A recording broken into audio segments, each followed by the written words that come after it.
watching Showbiz Now, your daily showbiz update. Ano ba talaga? Issue na lang ba talaga ito? Rumored na walang katotohanan dahil matapos na madikit ang pangalan ni Andrea Brillantes kay Daniel Padilla at ito nga daw ang dahilan ng hiwalayan di umano kuno ng Katniel ay dahil sa lihim na pagkikita nila Daniel Andrea Brillantes or kilala na rin bilang sa tunay na pangalan niyang Blight. Well, hindi nga maalis-alis ang issue ng di umano ay hiwalayan nila Daniel Padilla at Catherine Bernardo at ito'y dahil nga daw sa napabalitang pagpunta ni Daniel sa kondo ni Blight na wala pa namang lumalabas na kung may totoo pa ito. Maliban sa pag-iisip ng mga netizen na ito'y may katotohanan dahil sa pagiging tahimik ni Daniel at Catherine at walang statement. Well, mukhang ito ay talagang chismis lamang. Dahil ngayon, iba na naman ang naliling kay Andrea Brillantes. Sinasabing dahilan daw ng hiwalayang Miles Ocampo at ni Elijah ay dahil na rin kay Andrea.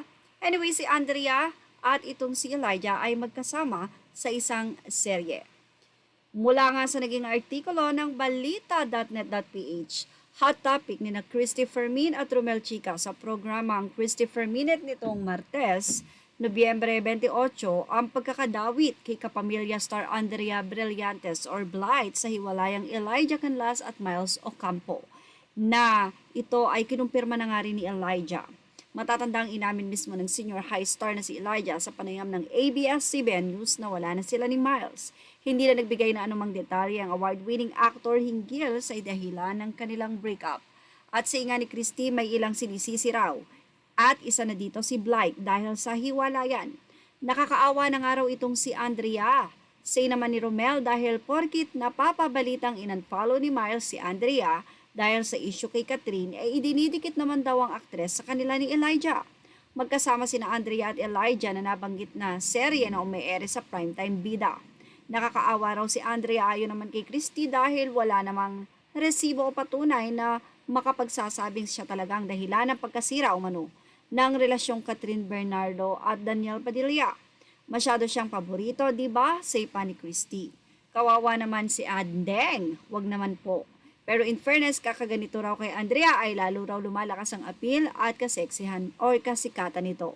Kaya wish naman daw ng ilang netizen sana raw ay basagin na ni Andrea ang kanyang katahimikan at kahit papano ay magbigay ng kanyang reaksyon hinggil dito sa mga hearsay at kumakalat na dahilan ng paghihiwalayan ni Miles, ni Elijah, ni Catherine at ni Daniel.